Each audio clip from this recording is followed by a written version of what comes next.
आज सर्वात मोठी वटपौर्णिमा आहे आणि आज पौर्णिमेला घरात या दोन वस्तू आवर्जून जाळायच्या आहे. बघा, आपल्याला घरात रोज या वस्तू जाळायला शक्य होत नसेल किंवा जाळायला वेळ भेटत नसेल तर आज पौर्णिमेच्या दिवशी, वटपौर्णिमेच्या दिवशी आवर्जून न विसरता घरातील इडापिडा बाहेर काढण्यासाठी, अलक्ष्मी बाहेर काढण्यासाठी, नकारात्मकता बाहेर काढण्यासाठी, घरातील दरिद्रता बाहेर काढण्यासाठी आणि घरात सुख, शांती, पैसा सर्व काही मिळण्यासाठी आपल्याला या दोन वस्तू घरात जाळायच्या आहे. ज्यांना शक्य असेल त्यांनी रोज या वस्तू आपल्या घरात संध्याकाळी जाळल्या तरी चालणार आहे. आता वटपौर्णिमेच्या दिवशी ज्यांना शक्य असेल त्यांनी सकाळी आणि संध्याकाळी दोन्हीही वेळेला या वस्तू आपल्या घरात जाळायच्या आहे. यामुळे घरातली निगेटिव्हिटी कमी होते, घरातील वातावरण शुद्ध होतं, पॉझिटिव्ह होतं. आपण दिवसभर ज्या आपण काही सेवा उपाय करतो त्यासाठी ही गोष्ट करणं अतिशय महत्त्वाची आहे. ज्यावेळेस घरातील नकारात्मक ऊर्जा बाहेर जाते, वाईट बाधा बाहेर जाते, त्याचप्रमाणे घरातील पॉझिटिव्हिटी टिकून राहते, त्यावेळेस आपण केलेल्या उपायांचं 100% फळ आपल्याला मिळत असतं. आणि म्हणूनच आपण ह्या गोष्टी प्रत्येक गुरुवारी, शनिवारी, त्याचप्रमाणे अमावस्या, पौर्णिमेला ह्या गोष्टी घरात जाळायच्या आहे. अगदी साधी सोपी गोष्ट आहे, प्रत्येकजण करू शकतं, प्रत्येकाला माहिती असलेली गोष्टी आहे. वस्तू आपल्या सर्वांच्या घरात असतातच आणि नसतील तर त्या तुम्ही आणून तुमच्या देवघरात एका बाजूला एका डबीत भरून ठेवा आणि प्रत्येक वेळेस त्या वस्तू तुम्हाला तुमच्या घरात जाळायच्या आहे. बघा, आपल्याला मोठे मोठे उपाय करणं होत नाही, मोठ्या मोठ्या सेवा करणं होत नाही, मोठ्या मोठ्या पूजा करणं होत नाही.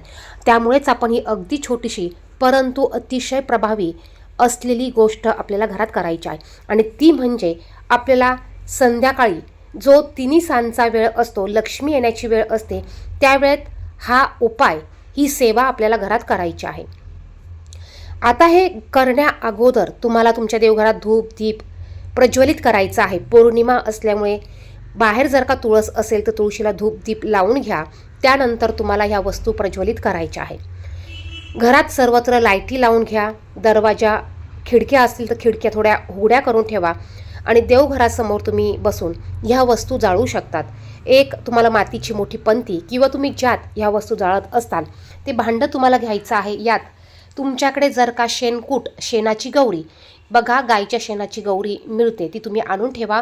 त्याचे तुकडे करून तुम्हाला यात टाकायचे आहे. तुम्हाला त्यावर थोडंसं शुद्ध गाईचं तूप टाकायचं आहे. अगदी 2, 3, 4, 5 थेंब तुम्ही टाकलं तरी चालेल.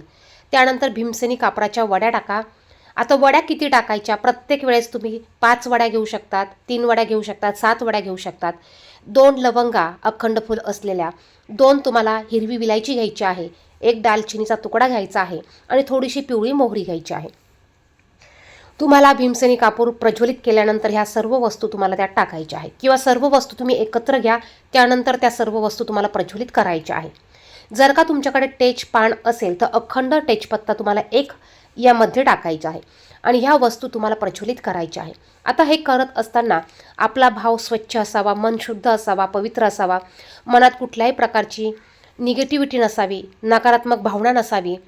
काही इच्छा असतील किंवा काही गोष्टी असतील तर त्या गोष्टी तुमच्या मनात ठेवून तुम्ही हे प्रज्वलित गोष्टी करू शकतात. त्याचप्रमाणे पौर्णिमा असल्यामुळे ओम नमो भगवते वासुदेवाय नमः ह्या मंत्राचं नामस्मरण करत तुम्ही या गोष्टी प्रज्वलित करा. किंवा कुलदेवी, तुमची जी कुलदेवी असेल त्या कुलदेवतेचं नामस्मरण करा किंवा गुरूंचं नामस्मरण करा. ह्या गोष्टी प्रज्वलित केल्यानंतर तुम्हाला थोड्या वेळ तिथेच ह्या गोष्टी ठेवायच्या आहे. त्यानंतर ह्या गोष्टी उचलून घ्यायच्या. बघा, मोठी मातीची पंती असेल तर खाली एक प्लेट ठेवा, कारण ह्या वस्तू प्रज्वलित केल्यानंतर पंती किंवा भांडं हे गरम होतं आणि चटका बसू शकतो. त्यामुळे खाली मोठी प्लेट किंवा डिश ठेवा. त्यानंतर हे भांडं उचलून घरात याचा धूर सर्वत्र फिरवायचा आहे. सर्वत्र घरात हे भांडं फिरवून शेवटी मुख्य दरवाजाच्या उंबरट्यावर हे भांडं ठेवायचं आहे. आता ह्या वस्तू जोपर्यंत प्रज्वलित होत आहे तोपर्यंत नामस्मरण करा. ह्या वस्तू प्रज्वलित झाल्यानंतर, त्या थंड झाल्यानंतर तुम्हाला त्या वस्तू एखाद्या झाडाखाली टाकून द्यायची आहे किंवा त्यामध्ये थोडंसं पाणी टाकून ते तुम्ही एखाद्या मोठ्या झाडाखाली तुम्ही हे निर्माल्य टाकून देऊ शकतात. ह्या वस्तू परत तुम्हाला घरात आणायच्या नाही. घराच्या बाहेर ह्या तशाच वस्तू थंड झाल्यावर किंवा पाणी टाकून तुम्ही झाडाखाली एखाद्या निर्मल्यात टाकू शकतात. अतिशय म्हणजे अतिशय प्रभावी उपाय आहे आणि त्यातल्या त्यात पौर्णिमा असल्यामुळे आवर्जून हा उपाय करायचा आहे. पौर्णिमा अमावस्येला जर का आपण हा उपाय केला तर आपल्या घरातली 100% निगेटिव्हिटी कमी होत असते. कारण ह्या ज्या काही वस्तू आपण ह्या वापरलेल्या आहे ह्या नकारात्मक ऊर्जा खेचून घेत असतात. माता लक्ष्मीला काही गोष्टी आकर्षित करत असतात. लवंग, हिरवी विलायची माता लक्ष्मीला आकर्षित करण्याचं काम करत असते. यामुळे आपल्या घरात लक्ष्मी आकर्षित होते.